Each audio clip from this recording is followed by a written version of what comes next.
اللہ کے نام سے جو سراسر رحمت ہے، جس کی شفقت ابدی ہے۔ یہ اس کا بدلہ ہے جو تم نے اپنے ہاتھوں آگے بھیجا تھا، اور اس لیے ہے کہ اللہ اپنے بندوں پر ذرا بھی ظلم کرنے والا نہیں ہے۔ ان کے ساتھ وہی معاملہ ہوا ہے جو آل فرعون اور ان سے پہلے لوگوں کے ساتھ پیش آیا تھا۔ انہوں نے اللہ کی آیتوں کا انکار کر دیا تو اللہ نے ان کے گناہوں پر انہیں پکڑ لیا۔ بے شک اللہ قوی ہے، وہ سخت سزا دینے والا ہے۔ یہ اس وجہ سے ہوا کہ اللہ کسی نعمت کو جو اس نے کسی قوم کو عطا کی ہو اس وقت تک نہیں بدلتا جب تک وہ خود اپنی حالت میں تبدیلی نہ کریں، نیز اس وجہ سے کہ اللہ سمیع و علیم ہے۔ وہی ہوا ہے جو آل فرعون اور ان سے پہلے لوگوں کے ساتھ پیش آیا تھا۔ انہوں نے اپنے پروردگار کی نشانیوں کو جھٹلایا تو بالآخر ان کے گناہوں کی پاداش میں ہم نے انہیں ہلاک کیا اور فرعون کے لوگوں کو غرق کر دیا۔ یہ سب ظالم لوگ تھے۔ یقیناً اللہ کے نزدیک بدترین جانور وہ لوگ ہیں جنہوں نے انکار کر دیا ہے، پھر کسی طرح ماننے کے لیے تیار نہیں ہیں، خاص کر وہ لوگ جن سے اے پیغمبر تم نے عہد لیا، پھر ہر مرتبہ وہ اپنا عہد توڑ دیتے ہیں اور ذرا نہیں ڈرتے کہ اس کا نتیجہ کیا ہوگا۔ سو انہیں لڑائی میں پاؤ تو ان کو ایسی مار مارو کہ جو ان کے پیچھے ہیں ان کو بھی تتر بتر کر دو تاکہ وہ سبق حاصل کریں۔ تم لوگ البتہ ہر حال میں عہد کی پابندی کرو، اور اگر کسی قوم سے بد عہدی کا اندیشہ ہو تو ان کا عہد اسی طرح برابری کے ساتھ ان کے آگے پھینک دو۔ حقیقت یہ ہے کہ اللہ بد عہدوں کو پسند نہیں کرتا۔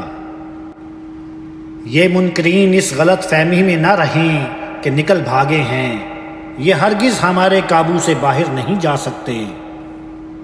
تم لوگوں سے جس قدر ہو سکے ان کے لیے فوج اور بندھے ہوئے گھوڑے تیار رکھو، جس سے اللہ کے دشمنوں پر اور تمہارے ان دشمنوں پر تمہاری ہیبت رہے، اور ان کے علاوہ دوسروں پر بھی جنہیں تم نہیں جانتے ہو۔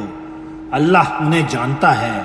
اس مقصد کے لیے جو کچھ تم اللہ کی راہ میں خرچ کرو گے وہ تمہیں پورا کر دیا جائے گا، اور تمہارے لیے کوئی کمی نہ ہوگی۔ یہ لوگ اگر صلح کی طرف جھکیں اے پیغمبر تو تم بھی اس کے لیے جھک جاؤ اور اللہ پر بھروسہ رکھو، بے شک وہ سننے والا جاننے والا ہے۔ اگر وہ تم کو دھوکہ بھی دینا چاہیں گے تو مطمئن رہو کہ اللہ تمہارے لیے کافی ہے۔ وہی ہے جس نے اپنی مدد سے اور ایمان والوں کے ذریعے سے تمہاری تائید کی، اور ایمان والوں کے دل ایک دوسرے کے ساتھ جوڑ دیے۔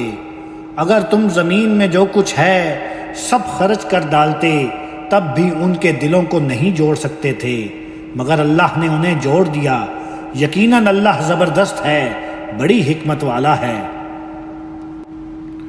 اے پیغمبر تمہارے لیے اللہ کافی ہے، اور یہی مومنین کافی ہیں جنہوں نے تمہاری پیروی اختیار کر لی ہے۔ اے پیغمبر ان مومنوں کو اس جنگ پر ابھارو جس کا حکم پیچھے دیا گیا ہے۔ اگر تمہارے لوگوں میں 20 آدمی ثابت قدم ہوں گے تو 200 پر غالب آئیں گے، اور اگر تمہارے 100 ہوں گے تو 1000 منکروں پر بھاری رہیں گے، اس لیے کہ یہ ایسے لوگ ہیں جو بصیرت نہیں رکھتے۔ اس وقت البتہ اللہ نے تمہارا بوجھ ہلکا کر دیا ہے، اس لیے کہ اس نے جان لیا ہے کہ تم میں کچھ کمزوری ہے۔ سو تمہارے 100 ثابت قدم ہوں گے تو 200 پر غالب آئیں گے، اور اگر تمہارے 1000 ایسے ہوں گے تو اللہ کے حکم سے 2000 پر بھاری رہیں گے، اور اللہ ان لوگوں کے ساتھ ہے جو اس کی راہ میں ثابت قدم رہیں۔ انہیں اعتراض ہے کہ تم لوگوں نے یہ سب خون ریزی قیدی پکڑ کر ان سے فدیہ لینے کے لیے کی ہے۔ حقیقت یہ ہے کہ کسی پیغمبر کے لیے یہ زیبا نہیں ہے کہ اس کو قیدی ہاتھ آئیں یہاں تک کہ اس کے لیے وہ ملک میں خون ریزی برپا کر دے۔ قریش کے لوگوں، یہ تم ہو جو دنیا کا سر و سامان چاہتے ہو، اللہ تو آخرت چاہتا ہے اور اللہ زبردست ہے، بڑی حکمت والا ہے۔ اگر اللہ کا نوشتہ پہلے نہ لکھا جا چکا ہوتا کہ ابھی تمہیں کچھ اور مہلت دینی ہے، تو جو طریقہ تم نے اختیار کیا تھا اس کے باعث تم پر ایک عذاب عظیم نازل ہو جاتا۔ سو مسلمانوں، تم ان کے اعتراضات کی پرواہ نہ کرو اور فدیہ لے کر جو مال غنیمت تم نے حاصل کیا ہے اس کو حلال و طیب سمجھ کر کھاؤ اور اللہ سے ڈرتے رہو، یقیناً اللہ بخشنے والا ہے، اس کی شفقت ابدی ہے۔ اے پیغمبر، تمہارے قبضے میں جو قیدی ہیں ان سے کہہ دو کہ اللہ تمہارے دلوں میں کوئی خیر دیکھے گا تو جو کچھ تم سے لیا گیا ہے اس سے بہتر تم کو عطا فرمائے گا اور تمہارے گناہ معاف کر دے گا۔ حقیقت یہ ہے کہ اللہ بخشنے والا ہے، اس کی شفقت ابدی ہے۔ اور اگر یہ تمہارے ساتھ بدعہدی کرنا چاہتے ہیں تو ان سے بعید نہیں، اس لیے کہ اس سے پہلے انہوں نے خدا سے بدعہدی کی ہے، پھر اسی کا نتیجہ تھا کہ اللہ نے تم کو ان پر قابو دے دیا، اور اللہ سب کچھ جانتا ہے، وہ بڑی حکمت والا ہے۔ ایمان والو، اس صورتحال میں اگر کوئی مسلمان حمایت و نصرت کا خواہاں ہو تو اس سے کہو کہ مدینہ آ جائے، اس لیے کہ جن لوگوں نے ایمان قبول کیا اور ہجرت کی اور اللہ کی راہ میں اپنے جان و مال سے جہاد کیا ہے، اور جن لوگوں نے ہجرت کرنے والوں کو پناہ دی اور ان کی مدد کی ہے، وہی ایک دوسرے کے حامی و ناصر ہیں۔ رہے وہ لوگ جو ایمان تو لائے مگر ہجرت کر کے مدینے نہیں آئے، تمہارا ان سے حمایت و نصرت کا کوئی رشتہ نہیں ہو سکتا جب تک وہ ہجرت کر کے نہ آ جائیں۔